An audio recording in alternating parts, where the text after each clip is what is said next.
you. Hi. I'm Cynthia Young. I'm the Director of African and African Diaspora Studies, and this is the first lecture for this year in our series called New Directions in African Diaspora Research. We are very, very fortunate to have Tommie Shelby with us today to talk about poverty and shame and Black solidarity. First, I'd just like to do a really brief introduction to Professor Jorge Garcia, who is going to introduce our guest lecturer. Professor Garcia has been at Boston College since 2000, and he did his graduate work at Yale University, receiving his PhD in philosophy in 1980. He's currently working on a book entitled The Heart of Racism, Essays on Diversity, Race, and Relativism, which will be published by Rowman and Littlefield. While his work is broadly concerned with the question of ethics, Professor Garcia has written on actually an astonishing array of topics, including race and racial discourse, the nature of joy, crime and punishment, and euthanasia.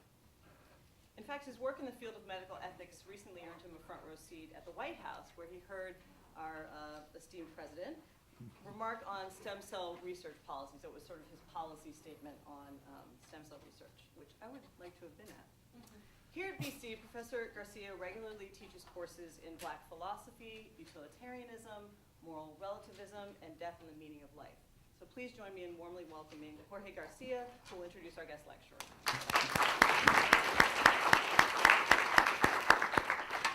Thanks, but enough about me.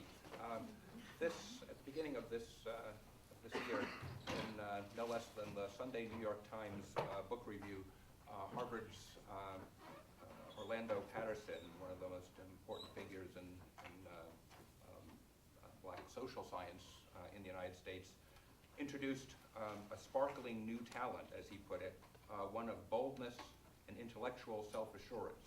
He went on to praise Tommie Shelby's meticulous demolition of opposed arguments, praised the complexity and thoroughness of Shelby's analysis, said that he asks all the right questions, and went on to look forward to Shelby's future research, given that it comes from someone with such youth, energy, and enormous intelligence, as Professor Patterson put it.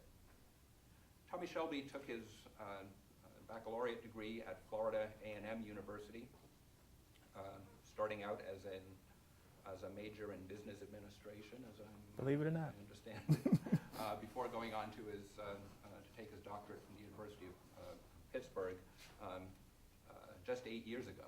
In those 8 years, he's done an astonishing amount, lectured in Tours, in France, and in Sardinia, as well as Columbia, Stanford, Berkeley, University of North Carolina at Chapel Hill, Howard, NYU, UCLA, and Yale. And I'll wait for Dr. Young if he wants to break into Bula Bula at some point.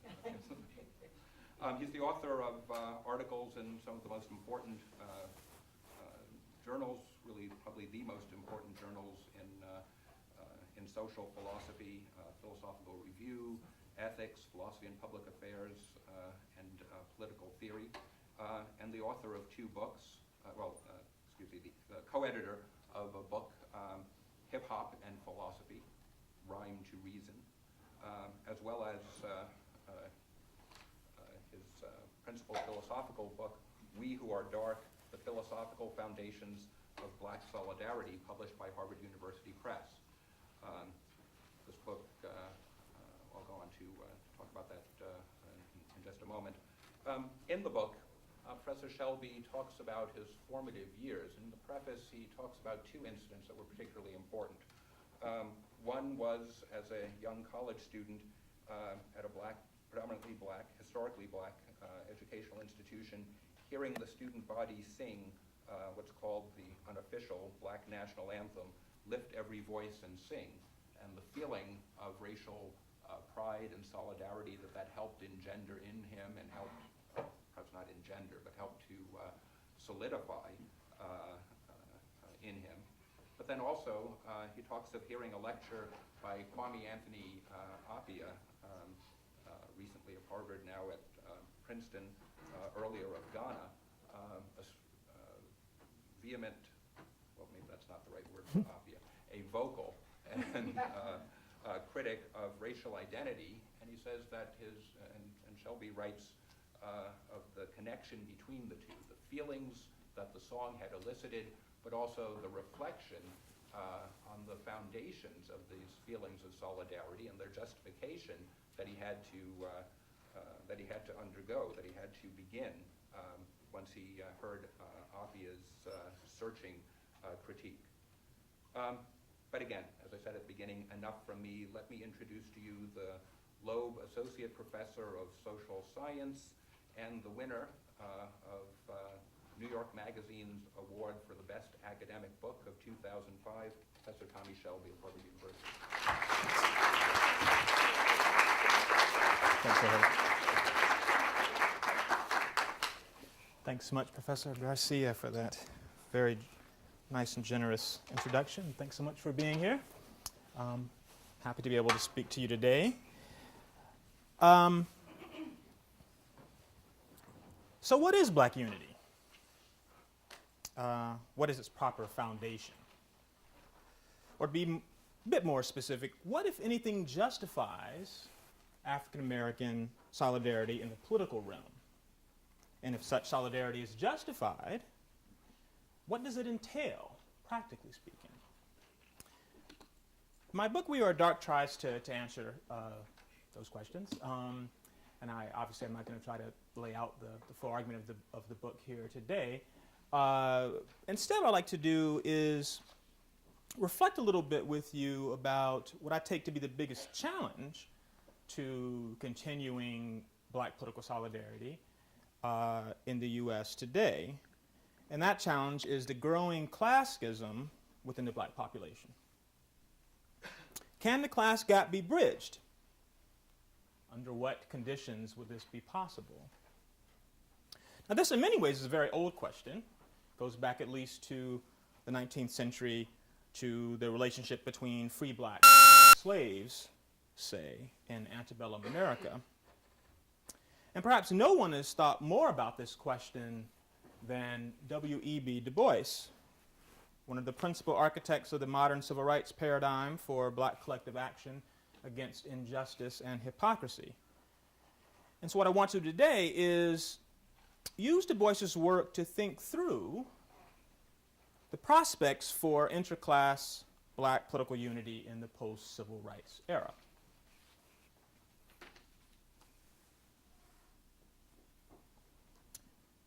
Throughout his long life, Du Bois devoted most of his prodigious energy to solving the race problem in the United States. The Souls of Black Folk, published in 1903, his most famous work, describes, explains, dramatizes even how slavery, segregation, and racism had combined to create an underdeveloped caste in America. According to Du Bois, white domination produced a social group that suffered from severe self-alienation. Despite the abolition of slavery and the Reconstruction Amendments, Blacks were incapable of developing an independent collective identity and were limited to viewing themselves through the eyes of their oppressors. This inauthentic consciousness was suffused with feelings of inferiority and self-doubt, internalized as a result of racist propaganda, material deprivation, and violent repression. One of Du Bois's most fundamental aims, then, was to end racism and caste distinctions, to erase what he called the color line that serves to humiliate those of darker hue, especially those of African descent. He also sought to explain how the Black divide itself, as he saw it, part American, part African, could be properly integrated into a better and truer self, as he called it, but without the loss of either. The veil, that is his famous metaphor for the vicissitudes of racial oppression, created other obstacles to Black advancement. Du Bois believed that Blacks must pursue independent collective development, but that a history of subjugation had retarded their best efforts. In particular, the efforts of more educationally advantaged Blacks to attain their two warring ideals, he called it, attempting both to be an unqualified American and to foster autonomous Black development. have had the unintended consequence of slowing the progress of black people. It would seem that the pursuit of these ideals, at least in the context of racial domination, was often self-defeating, producing the misleading appearance that black ability is limited and inferior, perhaps even inherently. Many black elites who take up both ideals therefore become discouraged or disillusioned, and some, having lost faith in black ability, fail to have the appropriate pride in their people. But despite these obstacles and pitfalls, Du Bois insisted that blacks must both seek equal American citizenship and work together to foster independent black development in the spheres of education, morals, culture, politics, and economics. To accomplish this double task, he believed that blacks must have equal educational opportunity. That is, those with similar talents and motivation should have equal prospects for educational attainment, regardless of their race. Such educational opportunity must not be limited to vocational training, but must also include, crucially, he thought, a liberal arts education in a college or university. Quality higher education in the arts and sciences, Du Bois maintained, is needed to combat widespread black ignorance, to produce a qualified crop of teachers for black youth, and to provide the black intelligentsia with the tools necessary for analyzing the condition of their people. But more than this, advanced education allows or enables critical self-examination. And such self-scrutiny is an essential starting point for the development of true self-consciousness and the basis for overcoming black self-alienation. The key to self-realization, according to Du Bois, is self-determination in accordance with a distinctive ideal. For black Americans, this means developing and articulating their unique message, one that is both cultural and political. Du Bois advocated a moderate form of what some have called cultural pluralism. In The Conservation of Races, an essay from 1897 based on a lecture, Du Bois maintained that each great race has its own distinctive message to give to civilization, but that the black race had not yet given its full message to the world. The distinctive ideals of each race must be realized not by individuals acting alone, but by the development of these race groups qua races. The maintenance of black cultural distinctiveness in the United States, he insisted, is perfectly compatible with a multiracial polity. Racial conflict is inevitable only where group differences are reflected in such things as territory, laws, language, religion, and, most importantly, life prospects. But where there is substantial agreement in these, there is no reason, he thought, why different racial ideals should not be able to flourish in the same country. Du Bois also believed that economic development must be a component of any black politics. However, his views on economic justice shifted throughout his life. He lived a long time, too. From merely advocating equal opportunity within a market society to embracing economic democracy within a classless society in accordance with the communist ideal. Despite these changes in his economic philosophy, he consistently opposed laissez-faire ideology and crass materialism. He also urged blacks to reject the single-minded pursuit of wealth and instead to take creative measures to meet their material needs, for example, by establishing or forming consumer cooperatives. Du Bois claimed that with shifts in historical circumstances, black ideals have appropriately changed. From abolishing slavery, of course, then to acquiring political power through universal suffrage. Next to gaining equal access to quality education. And finally, to demanding economic justice. Taken alone, none is sufficient. Blacks need all of these if they are to fully realize themselves. The key to this, he maintained, is to unify these ideals into one coherent political philosophy. Moreover, blacks must carry out this program through racial solidarity. Ultimately, however, the goal is human brotherhood, as he put it, and a common civic identity in the United States. Thus, Du Bois held that his racial solidarity politics is compatible with the best ideals in the American Republic, or of the American Republic. It does not advocate interracial conflict or contempt for other races. On the contrary, he claimed that black solidarity would one day make it possible for members of all races living together in one society to complement each other rather than being antagonists. Du Bois saw black political solidarity then as a temporary, though possibly long-term, strategy for realizing a multiracial U.S. polity that embodies democratic ideals and cultural pluralism. According to Du Bois, the resolution of the so-called Negro problem is necessary if the avowed political principles of the United States are to be more than mere rhetoric. The spiritual strivings of black folk, as he called them, include an incredible, though inescapable burden on the descendants of black slaves, as it is their responsibility to lead the way in this unfinished collective project. Only by carrying out this task could they reconcile and unify their dual strivings and thus attain true self-consciousness. So, it's the first bit, just to let you know where I'm going.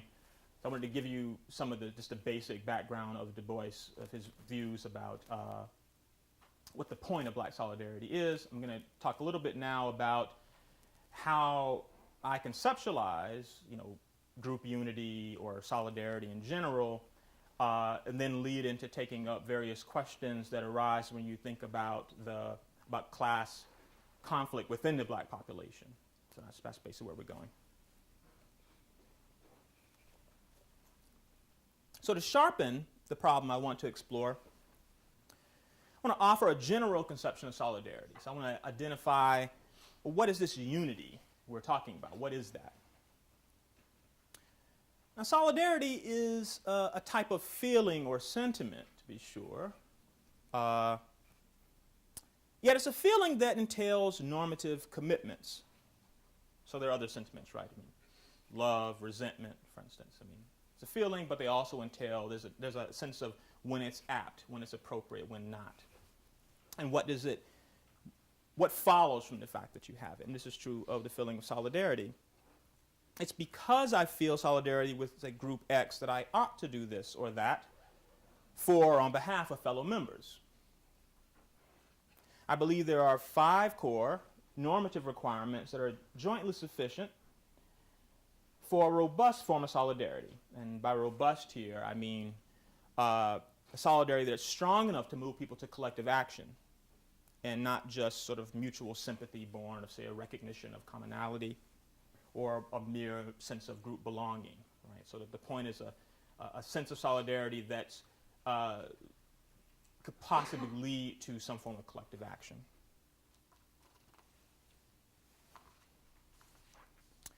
Now, one of the most salient characteristics of solidarity is the tendency of group members to identify with each other. Because of what they have in common, members regard themselves as sharing a special bond. In virtue of this bond, fellow members are treated as if they were an extension of the self, so that one feels pride when a member of the group does something praiseworthy, or shame when a fellow member does something embarrassing, almost as if one had done the deed oneself. It is this mutual identification that constitutes that familiar sense of we-ness, so characteristic of solidarity groups. Mutual identification can have a variety of bases. Can, for example, be based on a sort of shared ethnic or cultural heritage, whether this is real or imagined. But its basis can also be the fact that group members believe themselves to share a similar plight, say, or some particularly momentous, important experience.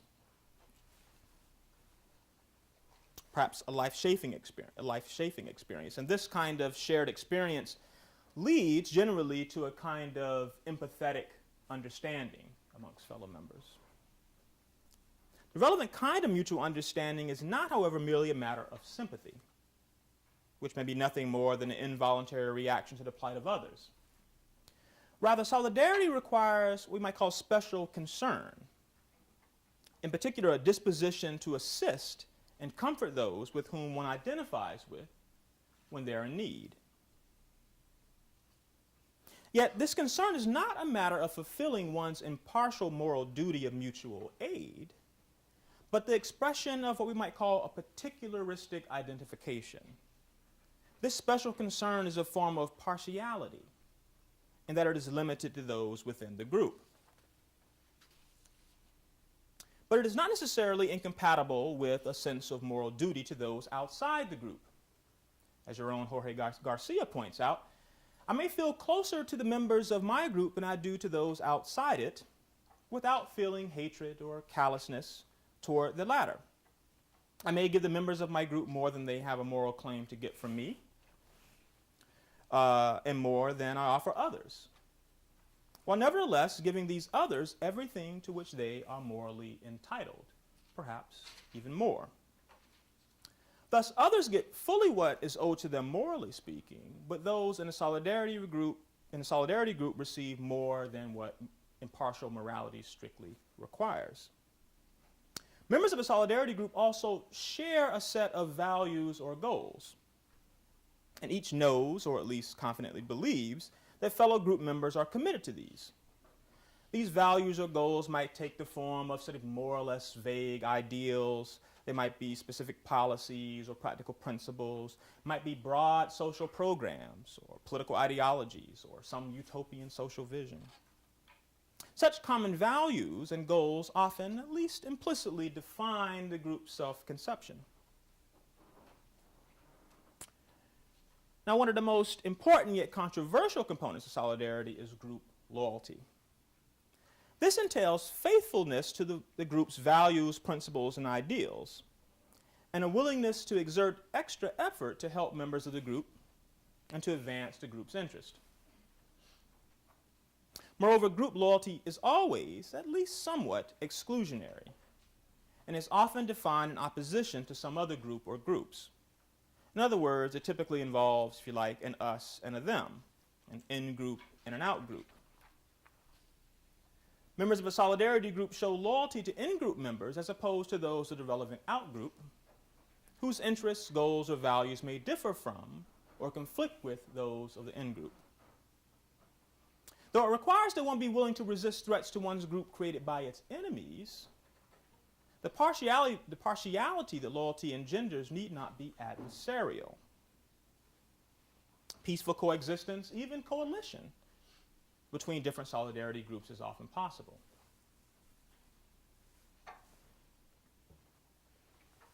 Finally, group solidarity requires members to trust one another, at least to some significant degree. Why? Well, mutual trust is the foundation for any meaningful form of cooperation or collective action. Because loyalty can make one vulnerable to exploitation by some other members of the group, well-founded trust is necessary to give group members some measure of security. Each must have reason to believe that others will not let him down, betray the values of the group, or free ride on the sacrifices of his fellows. Mutual trust enables members to act collectively to achieve group goals, especially when the obstacles to be overcome are daunting and success is uncertain. Now, of course, lots of different groups can exhibit solidarity as I'm here describing it. Right? Among these will be families, nations, workers, ethnic groups, religious groups, political parties, police officers, street gangs, military personnel, organized crime syndicates even. Rather than illustrate the components of solidarity by focusing on one of these quite complicated and certainly some of them quite problematic forms of solidarity, a simpler and I think somewhat paradigmatic case of solidarity is that that's exhibited between members of a sport team. Say players on, say a basketball team often identify with each other. They think in terms of we instead of I. When the team wins a game, all rejoice in victory. And when it loses, everyone suffers the agony of defeat. That expression comes from like an old ABC commercial that I don't think any of you probably have heard. A few of you have heard. Oh, good. And this agony of defeat, you feel it no matter how much or how little each may have contributed to the win or loss. The members of a sport team will show special concern toward one another so that when a member has been injured or, say, is not doing well otherwise, members will offer comfort and support, even when this has no direct bearing on the team's collective goals. Such sports teams will, however, also be jointly committed to a set of values or goals. For example, they might be committed to fair play and sportsmanship, or a particular style of play, or win-at-all-cost philosophy. Team solidarity also requires that each be loyal to the group's values and to teammates. Members of the team will work hard during practice sessions. They'll stick to the game plan, put aside individual goals that would conflict with the good of the team, giving that cliched 110%. Finally, players must trust one another, especially if they are to be successful. Each must feel confident that teammates will perform their designated roles on the team, and each must know that if he or she makes an honest mistake that costs the team a game, teammates will offer words of encouragement rather than berate and blame him or her. Such trust is often built by mutual displays of individual loyalty to the team, or by repeatedly struggling together against formidable opponents. And part of the reason I use the idea of a sports team for an example is that actually, teams can be a metaphor for solidarity. People talk about we're on the same team, and they use the language of being on the same team to express the idea of solidarity, much like people do with the idea of the family. They'll use the language of the family, brothers and sisters, and so on. Again, both these are sort of kind of metaphors for group solidarity, and maybe later if you want to pursue, I can talk about why it is that I think it's better to use the sort of team trope than the family trope as a way to think about what group solidarity amongst blacks would come to. So to summarize, robust solidarity, as I'm conceiving of it, exists whenever a set of individuals identify with each other as members of a group, show special concern toward one another, are jointly committed to certain values or goals, are loyal to the group and its ideals, and trust one another. Thus, black solidarity would be robust if blacks as a group were to exhibit each of these 5 characteristics. The role of leadership.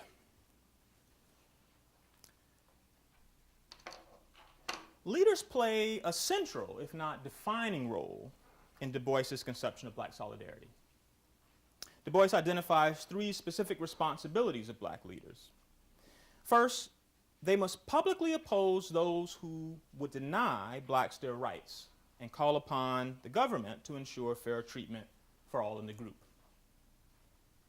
Second, it is their duty to articulate and defend the group's ideals and to fashion a broad and long-range political vision in accordance with them. Third, black leaders must oversee and coordinate black cooperation and collective progress. This principally involves leading the churches or educational institutions or civil rights organizations or business enterprises of the community. But who among the black population should be acknowledged as its rightful leaders? Du Bois firmly believed that an educated elite should lead the black struggle for freedom and equality. Given their responsibilities, these would-be leaders must be of exceptional intellectual ability and knowledge. In particular, leadership should come from those who have had a quality liberal arts education, not simply vocational training. The purpose of this education is not primarily to cultivate a black bourgeoisie, but to develop leaders of intelligence and humanistic understanding, individuals who have a broad knowledge of history, culture, and the contemporary world. In addition to intelligence and advanced education, leadership requires 5 essential character traits. First, leaders must be willing to sacrifice narrow self-interest in order to promote the interest of the group. Second, they must have integrity. They must be men and women of principle who are sincere and earnest. Third, these leaders must have courage. They must not allow themselves to be silenced by opposition, but must always speak out against injustice, even when perpetrated by blacks themselves. And they must not be afraid to express their beliefs as to what is true and right, even when doing so would be unpopular. Fourth, those who would lead must be loyal to black people and their ideals. Such faithfulness must include a commitment to never compromise their most basic principles, even when this might seem expedient. And finally, black leaders must show determination, must believe in the ultimate success of black struggles, and have the stamina to see the project through to the end. Notwithstanding his unshakable faith in the emancipatory potential of black solidarity, Du Bois very early on recognized that because of differences in education, income, occupation, and regional opportunity, there would inevitably exist a more advantaged group within the black population whose material interests might diverge from their more disadvantaged racial kin. He also recognized that some members of this black elite would be tempted to gain their civil rights and inclusion within America at the cost of their black identity. Even as early as the writing of The Souls of Black Folk, Du Bois was acutely aware that some black elites sought to distinguish themselves from the masses of black folk in order to gain acceptance into the mainstream of U.S. society. He described, for instance, how some free blacks during the antebellum period accepted the existence of slavery in the South and simply insisted that they themselves were not slaves and therefore deserved all the rights of a citizen. According to Du Bois, these blacks were prepared to assimilate to the dominant culture and thus to become one with the rest of the nation. And he says they thought of themselves as people of color, as distinct from Negroes. But of course, whites refused to recognize them as such and instead considered all blacks, whether slave or free, simply niggers.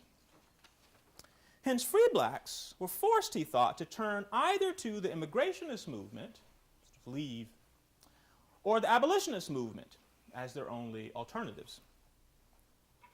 Now, Du Bois took up this issue again during the Depression era in an essay entitled On Being Ashamed of Oneself, an essay on race pride, published in The Crisis in 1933. Crisis is a magazine of the NAACP. Here he suggested that there have been two extreme tendencies of blacks when it comes to race pride. Some have opposed the idea that they are Negroes and worked to assume a quintessential American identity, shedding all association with black modes of expression and behavior. Others saw their blackness as a badge of honor, a sign of their racial superiority, and sought to celebrate blackness in much the same way the white supremacists do whiteness. And the first tendency sort of rejects racial solidarity and group self-organization, maintaining that such independent collective action only leads to further racial discrimination. But Du Bois speculated that part of what motivates the assimilationist position among some blacks is that they are ashamed of their blackness, or, to be a bit more precise, that they do not want to be identified as black because they have come to believe that black folk largely deserve the contempt they so often receive. Thus, they seek, futilely, Du Bois thought, to escape their blackness. And to make matters worse, their attitudes and actions end up, perhaps unwittingly, lending support to the racist view that blacks are not worth associating with. However, Du Bois did recognize that the new Negro movement of the Harlem Renaissance had engendered a significant evolution in the attitudes of the black elite. A change of heart in which many former assimilationists discovered that there were black people they could be proud of. People of cultural refinement and intellectual achievement, and whose company they greatly enjoyed. In this way, black America had rediscovered itself as a vibrant and vigorous community. But the problem with this Renaissance noir, according to Du Bois, is that it was class-specific. The proud new Negro was typically a part of a social elite based on education, income, occupational status, or cultural capital. This still left a class of uneducated, uncultured, and impoverished blacks of which the black elite were ashamed. What was worse, because they did not want to be mistaken as belonging to this lower status group, or because they were worried that the latter would be widely viewed as representative of what blacks had to offer, relatively advantaged blacks, to the extent possible, tended to avoid social contact with the black poor. What all this suggests, Du Bois maintained, is that the physical characteristics that are associated with the black race, dark skin, kinky hair, full lips, so on, are stigmata of degradation. The stigma of blackness is constituted by the general, though sometimes implicit, assumption that African-descended peoples, especially those who are descendants of slaves, share an inferior social status. It cannot be erased through individual intellectual achievement, cultural refinement, occupational status, or wealth. Therefore, blacks of all classes must make common cause as a matter of collective self-defense and group advancement. Now, Du Bois admitted that such solidarity is quite difficult to cultivate and sustain. For one thing, black elites often resent the fact that despite their achievement and education, they are still treated like ordinary black folk, and that deserving blacks do not get the credit they deserve for their accomplishments. They feel embarrassed, he says, that they are lumped together with a mass of people over whom they have no real control. Nevertheless, Du Bois continued to insist that black elites must embrace racial solidarity. And Du Bois anticipated the objection that the then current moment, defined as it was by the economic devastation of the Depression, called for advocating a post-racial political order, not racial solidarity. In response to this criticism, he described the following new dilemma, as he called it, that blacks had to face. Racial discrimination by capitalists and organized labor had made it practically impossible for blacks, even those of obvious ability and training, to advance economically in the rapidly industrializing society of the United States. In the first quarter of the 20th century, blacks had advanced mainly through self-organization and black institutions. Despite considerable progress, blacks had made little inroads in industry, the professions, and national political life. Racism, it seemed, was yielding no significant ground, and blacks did not have sufficient power to compel whites to live up to their own professed ideals. The solution? Embrace the horn of racial particularism. And here I quote, "The next step, then, is certainly one on the part of the Negro, and it involves group action.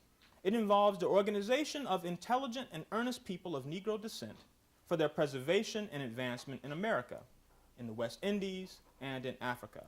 And no sentimental distaste for racial or national unity can be allowed to hold them back from a step which sheer necessity demands." Now, I'm not going to consider the merits of Du Bois's Depression-era economic strategy or his Pan-Africanism more broadly. Instead, what I want to do is focus on his approach to the problem that intra-racial class differences poses for Black American solidarity, to ask whether this approach is applicable in the post-civil rights context of U.S. race relations. We must first recognize that the black middle class has grown significantly since the major judicial and legislative gains of the civil rights movement. Some blacks are clearly able to advance economically in the post-industrial market society, both through their own determined efforts and sometimes with the help of affirmative action. One must now admit that although the stigma of racial inferiority cannot be completely erased by individual action, except perhaps by passing, it can be significantly mitigated. For example, by advanced education. Access to higher education enables a relatively small but significant segment of the black population to gain access to a wide range of well-paid professional occupations. the salaries from which they can use to buy their own homes or to accumulate wealth or other assets. And once attained, elite class status does, in the contemporary context, lessen the burden of blackness. Indeed, as William Julius Wilson has argued, such class advancement has weakened the burden of racial stigma to such an extent that so long as federal anti-discrimination statutes are effectively enforced, an important condition that is not always met, the life prospects of black elites are not greatly hampered by the persistence of anti-black racism. Of course, black elites are still subject to discrimination and racial insult in both the public sphere and in the market, a fact that should not be dismissed or minimized. Thus, they still have an interest in combating racism by, for example, making sure civil rights laws are enforced and exposing the covert racism of public officials. But apart from these measures, it is much less clear that their economic interests are tightly bound up with the black working class, much less the jobless urban poor.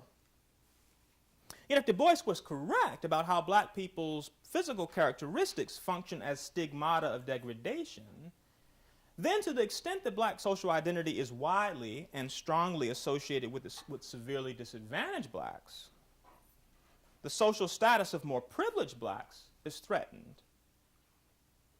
Now, in dealing with this problem, black elites have at least 4 options, all of which have been taken up at one time or another by various affluent blacks. First, they could simply do nothing, recognizing that they will be subject to racist contempt and the psychic cost that this sometimes entails, but consoling themselves with the thought that their life prospects, at least in terms of income, educational opportunity, and employment, will not be seriously affected by this unfortunate circumstance. Second, despite the fact that many people value their black identity and believe black unity is vital, black elites could attempt to eliminate or deinstitutionalize the social category black altogether, perhaps by delegitimizing the concept of race or advocating color blindness. Third, they might try to rehabilitate blackness by promoting a positive public image of black people, perhaps by working to associate the category black with the black elite, a sort of new and improved new Negro, if you like. Or, following Du Bois, they can make common cause with more disadvantaged blacks to resist anti-black racism and to broaden the scope of opportunity for all blacks, which would necessarily include addressing the problems of racial inequality and ghetto poverty. As is no doubt obvious, there is no philosophical solution to this problem. Its resolution will depend, as Du Bois suggested, on whether there is a sufficient segment of the black elite with the requisite compassion, integrity, courage, and determination to fight with more disadvantaged blacks for social reform. But if black elites approach the problem of racial hierarchy solely from the standpoint of their own narrow self-interest, then they will, of course, choose whichever option seems most cost-effective at the time. Currently, that might be complacent individualism, or attempting to abolish race as a publicly recognized social distinction, or claiming the prerogative to define the meaning of being black in America. Yet if their sense of racial identification is strong and their general commitment to social justice is principled, then, given that they too are racially stigmatized, they will join in solidarity with the most disadvantaged among their people. Du Bois, while not an idealist, was not a utopian thinker, at least not in the bad sense of that term. He did not expect black people to be altruistic toward one another, just because they share a similar fate within the racist society of the United States. Nor did he expect African Americans to be moved solely by their sense of justice, for he recognized that, as laudable as this motive is, it is often compromised or abandoned when it conflicts with one's material interest, and thus it alone will be insufficient to the task. He therefore maintained that choosing the option of a morally based racial solidarity not only is the responsibility of the black elite, but also is in their long-term interest. As long as non-blacks regard the condition of the worst off African Americans as a sign of the inferiority of black people as a whole, the black elite cannot both affirm their black identity and share equal social status with their non-black elite counterparts. Hence, Du Bois sought to fuse together moral principle, racial identification, and individual self-interest in order to define a firm foundation for black political solidarity. Taken alone, none would be likely to be robust enough to motivate black elites to set aside their narrow interest in order to work for the good of all black people. Yet at those political sites where moral commitment, black identification, and interest converge, and these, I take it, are many, there is a possibility for a meaningful form of black solidarity. To the extent that black solidarity is needed to bring about racial justice in America, this tripartite foundation has become increasingly necessary in an era where the class differentiation and increasing economic polarization among African Americans has produced two distinct but closely related status groups in black America. Now, many progressives recoil at Du Bois's conception of group leadership, which they regard as elitist. However, defending him against this charge is certainly beyond the scope of my argument here. My primary aim in sort of outlining his conception of black leadership was not so much to defend his sometimes rather austere requirements for leadership, or even to defend his specific role that he defines for black leaders, but rather I want to address a concern that a number of people have that leadership by black elites would actually undermine the goals of black political solidarity. Some critics, while perfectly willing to acknowledge the advantages of having college-trained leaders, will still object that there is no reason to believe that educated persons will use their practical wisdom for good rather than ill, for the benefit of their people rather than for their own benefit. This, of course, is an important observation, and Du Bois was well aware of it. This is why he insisted that a good character is a necessary qualification for effective leadership. A leader must be learned and morally upright.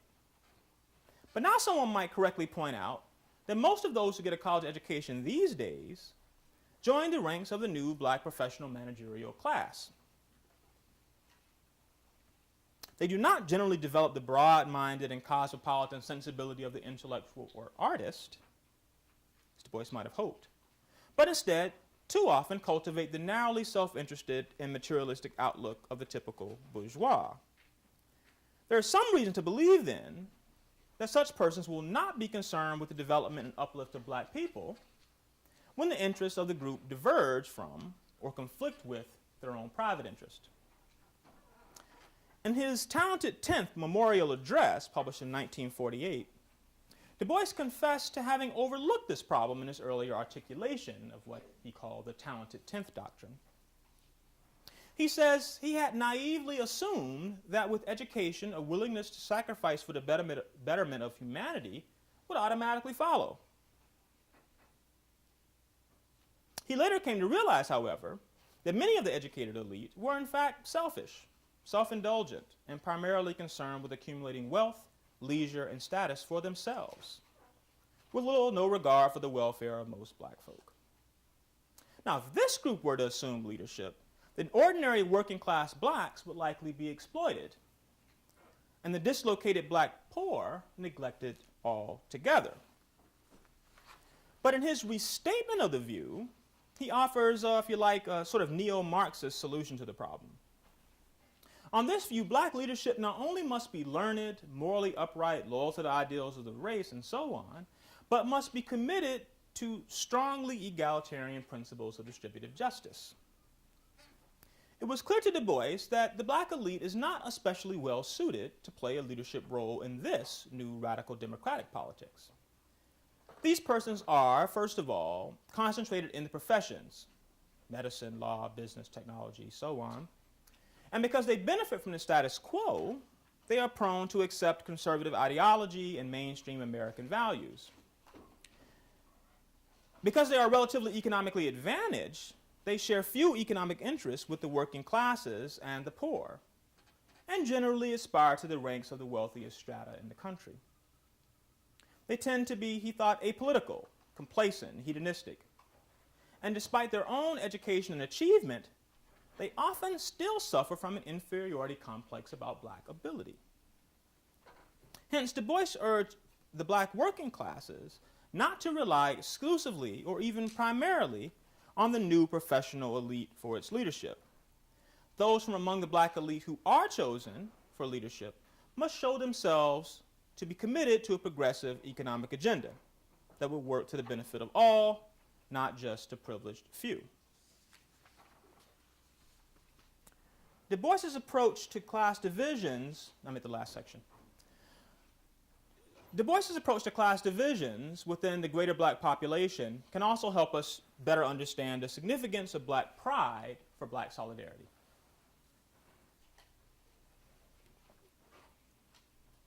He maintained that his new black radicalism would require the deliberate cultivation of race pride, by which he meant pride in the achievements of all persons of African descent. Blacks cannot make common cause if they are ashamed of their blackness, so they need to learn that they are a people with a history of accomplishment. This argument seems to be invalid. Certainly one can come to firmly believe that he or she has no reason to be ashamed of being black, without holding that blackness is something to be proud of. The fact of blackness, whether this fact is a matter of nature, social convention, or some combination of the two, would seem to have no bearing on the question of noteworthy achievement. If cultural traits are learned and achievement is neither determined nor limited by one's race, then why should blacks have any special pride in their specifically racial identity? However, it may be that against a background of racial stigma, demonstrating that one is not ashamed of being associated with blacks does require, if not quite black pride, then something quite similar. If there were no racial stigma, then this valorization of blackness may indeed be unnecessary, even obnoxious. But given that there is such prejudice, proving to others, and perhaps more importantly to oneself, that one is not ashamed of being classed with other blacks, may only appear to be extreme and irrational race pride, a kind of racialist chauvinism, if you like. In fact, though, making it clear to oneself and others that one is not embarrassed to be associated with other blacks could function to sustain self-respect under conditions of racial oppression. Racist ideology consistently deprecated black ability, especially with respect to intellect and moral character. The tendency for such propaganda to seep into the consciousness of blacks themselves, causing them to doubt themselves, is of course a core theme of the souls of black folk. The onset of this inferiority complex must be actively and self-consciously fought. For if not effectively combated, it can undermine blacks' sense of their own worth as persons. Yet it is possible to sustain black pride without believing that achievement is determined to any significant extent by race membership. The reason one can be proud in the face of anti-black ideology is that one realizes that if blacks seem not to have progressed as far as other races, this is not because of anything inherent in their nature as a racial group. Rather, such apparent differential achievement is the result of a long history of oppression and deprivation, for which blacks have consistently demanded redress, in which they have struggled together to overcome. Now, these reflections on the meaning of black pride have relevance for our discussion of the problem of class division among blacks. It might be that the public exhibition of black pride is necessary to strengthen or rebuild bonds of trust between members of the black population, a group that is now sharply differentiated by class. Let us suppose for a moment that Du Bois was correct in his speculation that many elite blacks are ashamed of being black because blackness is typically associated with the condition and behavior of the black poor. In light of this, poor blacks will naturally want some assurances that black elites, especially those who would lay claim to leadership, are not ashamed to be associated with them. Such assurances are required if black solidarity across class lines is to be possible. The most severely disadvantaged within the black community will quite reasonably want some evidence the black elites have an unshakable faith in the ability of all blacks to flourish and excel if given the opportunity. But even if Du Bois was wrong about the prevalence of racial self-contempt among the black elite, many working class and poor blacks nevertheless suspect that black elites are prone to such self-hatred. Some black elites might, of course, vehemently deny that they are ashamed of being black, and they might justifiably resent the suggestion that they are somehow deficient in black pride. Yet unless they publicly identify as black and express their loyalty to the black community as a whole, their protestations will not be seriously entertained. You might extrapolate just a bit from this to make an analogous point about the tendency of some whites to regard black progressives as unreasonably defiant or arrogant or militant. Black militancy necessarily involves being willing to use political methods that whites might find unacceptable or even offensive if black liberation requires as much. When members of the black elite exhibit these traits of militancy, this need not therefore be understood as some form of irrational racial chauvinism. It can be more charitably interpreted as an attempt on their part to demonstrate publicly that they are not servile or obsequious. This militant attitude is a public signal, if you like, that they can be trusted in the collective black struggle, that they will not compromise the principles of the black movement for freedom and equality in order either to avoid white disapproval or to advance their individual positions within the white world. There is therefore a sound basis for the demand that black elites publicly express both their pride in being black and their militant commitment to black progress. These are necessary to assure the black working class and the black poor that their interests will not be sacrificed or compromised if black elites play a prominent role in defining the black political agenda and in publicly articulating the aspirations of the group.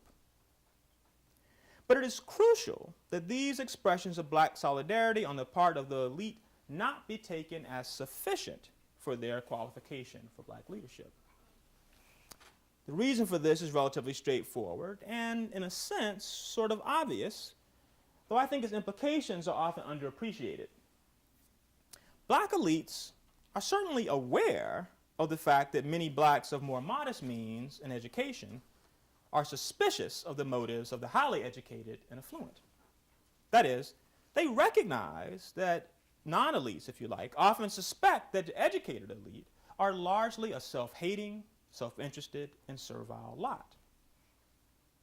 Thus, if members of the black elite are so inclined, they can exploit black loyalty and mutual trust by disingenuously performing the widely venerated role of race man or race woman. Under this cloak of black pride and militancy, they can surreptitiously advance their own self-interest while giving the false impression of promoting black interest. Now, of course, not all bourgeois-minded black elites will be so shameless and calculating, and their cupidity will rarely be so unrestrained. Some of the new black elite no doubt genuinely believe that they are committed to the black working classes, and many even are solicitous of the latter's approval in order to feel affirmed in their self-identity as black persons, especially if they regard working class and black ghetto folk as quintessentially black, as some seem to. But because their material interests and desire for status have a, if you like, or maybe an unconscious influence on the formation of their political opinions, they will nevertheless be inclined to accept relatively conservative measures to address economic inequality and poverty, possibly even sincerely believing that these measures are good for all black people. Because of these conflicts of interest, and these are quite real conflicts of interest within the black population, the black working class and ghetto poor must also demand, as Du Bois suggested and urged, that their leaders embrace and demonstrate their commitment to progressive political and economic principles of justice, not just to cultural pride and to militant rhetoric. With that, I will stop. Thanks for listening.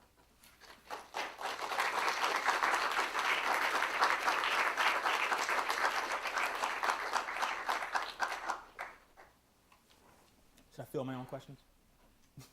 Questions?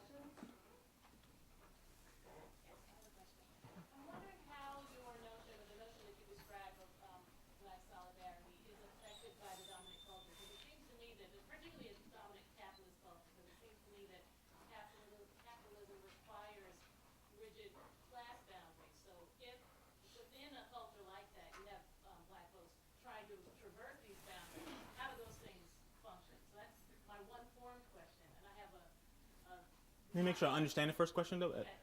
It's a thought that you're wondering to what extent, I mean, it's a general question about how the conception of solidarity I'm defending is affected by class hierarchies within a capitalist society, or am I misunderstanding the question? Basically, I guess I'm wondering, because it seems to me that the dominant culture will be putting pressure upon sort of the minority within that culture to behave, I guess, in class ways. And so if you're suggesting that there's some possibility of intra-racial class, breaking down into racial class distinctions, I'm wondering then how does it withstand the pressure of the dominant culture? I see. So that's the form question. The ill-formed question is, I'm wondering how this notion of sort of black inferiority is nuanced by sort of the current, how I perceive the current perception of blackness, where you have sort of blackness venerated and celebrated on one level. You have, athletes and musicians and those kind of things being celebrated, but then you also have, the familiar kind of racial dynamic going on. So I'm wondering how that more complicated Sure. racial dynamic is affecting this. Good questions, difficult questions. The first question, I mean, I take Du Bois's analysis to be more or less correct. That is, that he thinks that the kind of education that most people get, imagine, that people were going to college, graduating from college, and they were just going to develop a kind of humanitarian sort of spirit in a way and be working for the good of humankind, that kind of thing. And then as he sort of saw, what you get is a kind of pre-professional training, as where people are preparing to go into professional managerial positions, and that inevitably involves, if you like, this sort of, in his view, sort of buying into the system, right? Of just trying to move up and get as much for yourself as you can, which led him to sort of want to be skeptical, want to encourage a kind of skepticism about people who take that route. So I agree with. I think that is more or less correct. But I think there might be other reasons. I mean, if you think, one of the things I think Du Bois came to sort of see rightly is the importance of bureaucracy for understanding modern social life in a way. So, and the core idea being there is that positions of power in all aspects of life, not just in government, say, are usually held by bureaucrats, broadly speaking, people who are trained, have a lot of formal education. So being in a position to actually do something to either influence public policy or to even provide social services for blacks, or what is going to involve being in those ranks. So that's just a sort of fact of modernity, as it were, right? And not necessarily tied to capitalism, because that would have been true in Soviet Union even. So I think you could, this point of view about the sort of, elites playing a sort of prominent role, but being worried about some elites playing a prominent role is, I think, can be defended without, and I think he thought so, without sort of defending the type of class hierarchy that typically develops in capitalistic societies, especially ones like our own. I'm not sure I'm getting at your question, but I don't think that. Certainly, blacks, like anybody else, are affected by the dominant culture. We're all everyone's pulled in, as it were, and people are shaped by it. But not everybody. And so I think that the thought was that there's some hope that some will not be, and that you could actually push people in a direction so they're not so deeply affected by this rather narrow outlook. On the question of there is a complication about the meaning of, if you like, if there's a stigma that attaches to blacks as a whole because of the position and condition of the ghetto poor, that's complicated by the fact that some aspects of of black culture, especially the aspects of black culture that are appropriated for commercial use, spring from that very same place. Right? So you've got this odd sort of mix of admiration, in a sense, and a promotion of a certain kind of ethos, while at the same time a kind of contempt and hostility toward the people where it springs from. And that certainly complicates things. I think it's part of the reason for the way, the form that this kind of interclass conflict takes currently, as it often expressed as, say, hostility toward hip-hop or whatnot, or which is certainly connected to the condition of the ghetto poor. I mean, I think of it as sort of, I don't want to say its essence, as it were, but certainly its strong part of its spirit is reflecting on or the experiences of living in segregated urban communities, poor communities. So yeah, it's certainly complicated by that, and it leads, I think, sometimes leads people to spend more fluent blacks to spend a lot of time thinking about, how to improve the image of the group,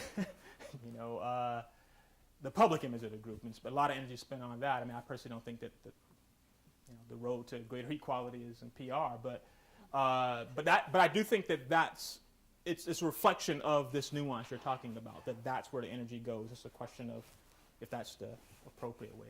But it's obviously a complicated question. But I think you're right that there is nuance there.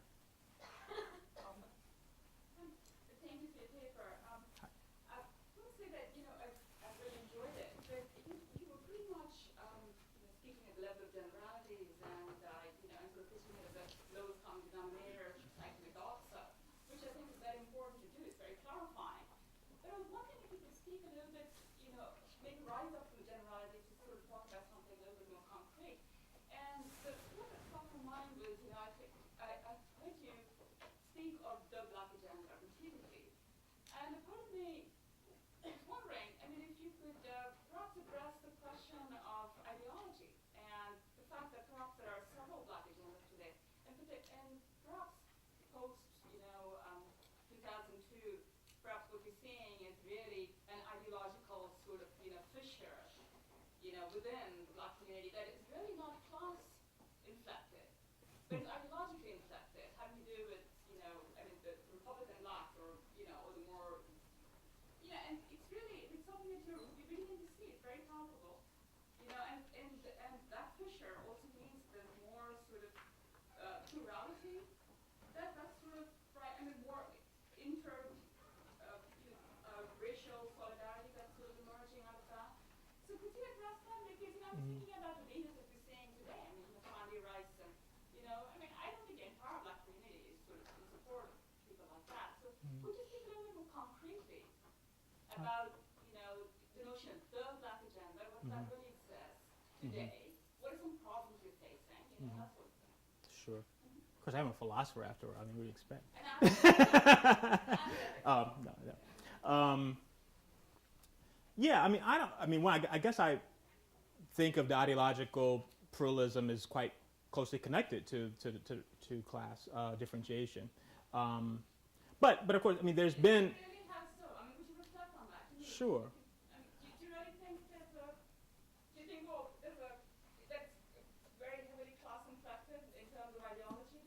Republican, Black versus, Black poor sort of maybe on the more liberal Democrat voting end of things? Yeah, I think so. I can only rely on the survey data of people in political science, like Michael Dawson and other people like that who go in and do this kind of research, and it's sort of relatively small group of the overall Black population that identifies with, say, parties, the main political parties, and participates in electoral politics at all.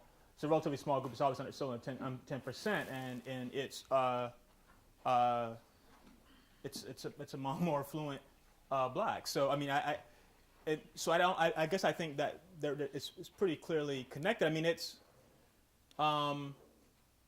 Obviously, poor people in general, not just black people, poor people in general in the United States, don't participate in electoral politics.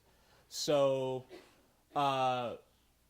it becomes a little more difficult to say what to say about that. But I mean, amongst those who do, there's definitely a class skew, I would have thought. But anyway, but just on the pluralism, I think that ideological pluralism has always existed in a sense, right? I mean, so within the black population, there've always been some people.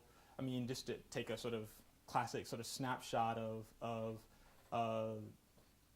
Du Bois' conflicts with Booker T. Washington and with Marcus Garvey, for instance, right? I mean, these are pretty different points of view from a sort of strongly pro-capitalist, uplift kind of view that's opposed to sort of agitation in this kind of way, wealth as the road to freedom kind of view, to a strongly classical nationalist sort of view about black sovereignty and so on, to a liberal left to radical position that Du Bois takes and so on. I mean, so those, I think that kind of ideological diversity or pluralism has always existed. I mean, we saw it strongly in the 60s. Some people think they unraveled because of it, but at least partly because of ideological conflict between those on the left and nationalists and more straightforward liberals. But there's always been a relatively small group of people who were what we think of as classically conservative until recent years.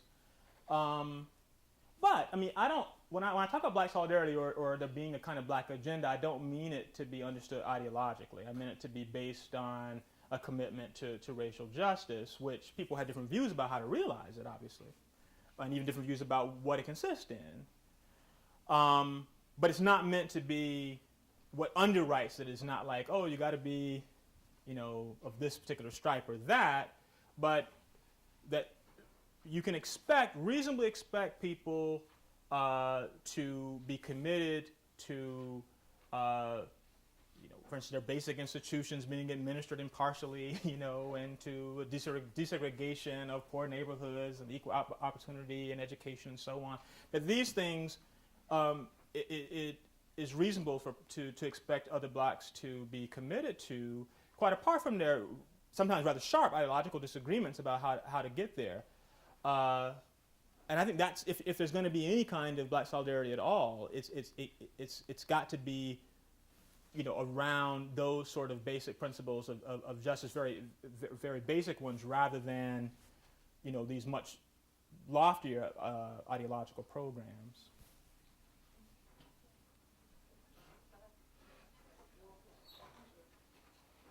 All right. Sorry. I just had two questions. When I came to understand Du Bois's color line, I thought that it was also very global as well. That he used the color line to describe how colonialism has come about and how the subjugation of the darker people has led to this the supplementation of capitalism, you may say. So I was just wondering how do we have a black solidarity that still compromises with the subjugation of the darker people outside of the United States? And then the second part was that when we were talking about the elite and with education, I love that you made the distinction between the more corporate education, more corporate driven education, and a liberal arts education. But even within the liberal arts education, there's still a colonial discourse. You may even say with the Descartes of that has created the color line. As in I think therefore I am, I'm an intellectual person. The humanism itself was a white male that human was.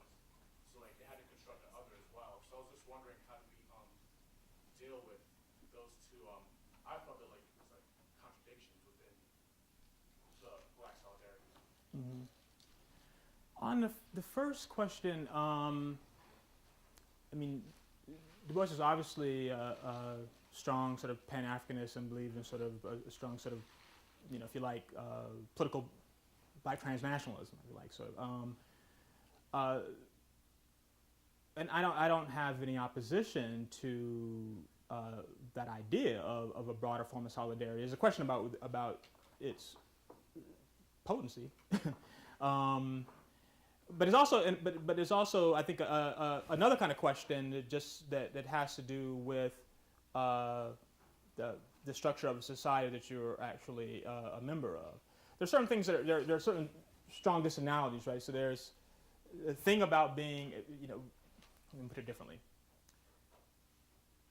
When you're a citizen of a society, I mean, I'm going to speak the obvious, but you'll see why. You can vote, you can run for office, you pay taxes, you have to obey the laws, and so on, right? So there, those very concrete things. I mean, you can't map that on to the sort of the world at large, as it were, right? I mean, you can participate in political movements and and lend support and so on, but it's very different from being able to vote or run for office or being actual having full standing within a given society. And I think there it's easier to define in relatively concrete, but not that concrete, relatively concrete terms what political solidarity, practically speaking, would entail. It's a little more difficult to say what it would entail across national lines, and I have some skepticism about its practical efficacy. So I was sort of setting aside his broader Pan-Africanist, transnationalist point of view to focus on a more narrow and tractable sort of problem that is difficult in its own right.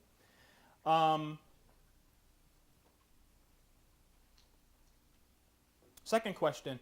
I guess I'm not in the grip of the problem of I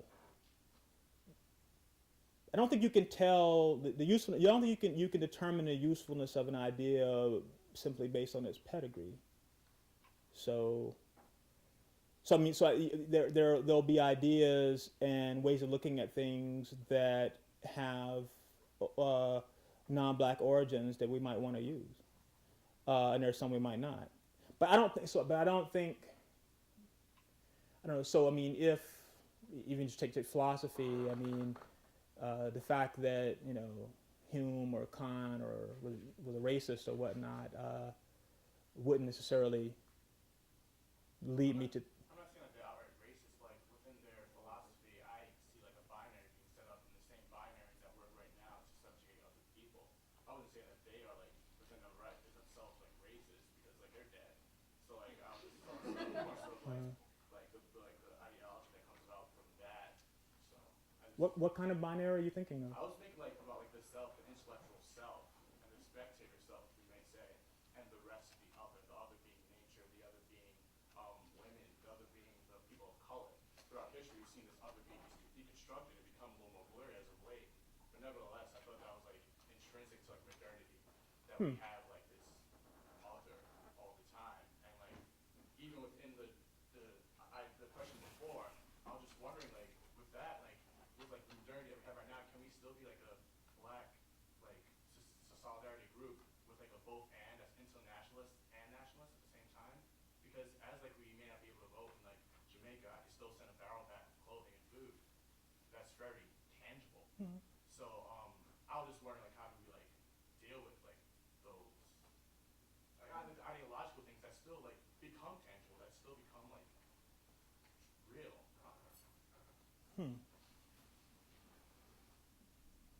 I'm sorry, I'm just not in the grip of it. I'm not sure I can get the sense of the problem. So it's true that various forms of domination, exploitation, oppression carry with it ideological notions that are meant to legitimate it or justify it in some way. And those can take various forms. Slavery and colonialism were justified by religious doctrines, Christianity no less, and so on. So it's not. So it's true that there are. You'll have these ideas that will be exploited for purposes of justifying the subjugation of others. But I'm not sure I see when you say that it's that somehow it's inherent in modernity to there always be an other. I guess I'm just not sure. You mean something more than what I'm suggesting, which is that typically oppressor groups will find ways of marking off those they want to either, you know, to suppress, but Not to take over too much, but like one example would be like if we did have this Black Solidarity group, where would people of different sexual orientations fall in? Where would people of different like just religions and everything, like there becomes like these other ideas of like others. Like I just saw like that being like something that could come up that be problematic later, because then we may have a essentialist Black person sexuality. I just thought that was coming out of what was being presented, but I guess that's like. I definitely agree with what you were saying as well, though. Like, that there's conversation to be had with all that. sure, things can go badly in all kinds of ways, and typically do. I mean, I was trying to sketch what, you know, conditions of possibility, right? Yeah. So, but of course, I mean, these kinds of conflicts. I mean, even if you take something like, you know, political party, that there'll be a sense of solidarity amongst the members of a given political party, and in that party there'll be people who will be will differ in all kinds of ways. There'll be all kinds of conflicts, and what you have is a sort of implicit, sometimes explicit commitment to certain broad principles, and people will disagree over how to interpret them when you've gone too far in this direction, and so on, right? And so imagine something analogous in the case of Black Solidarity. Obviously, there'll be lots of disagreement, especially about what policies to support or whatnot, or this kind of thing. But you could perhaps get some agreement on broad principles related around issues of racial justice, and I was trying to emphasize here around ghetto poverty, if understood the right way, so that becomes a part of, if you like, the Black agenda, to be treat this as treat ghetto poverty as a priority, and understand why one might need to do that. Why, not only on moral grounds, but on grounds of just ordinary, self-interest, and why a sense of solidarity, group identification.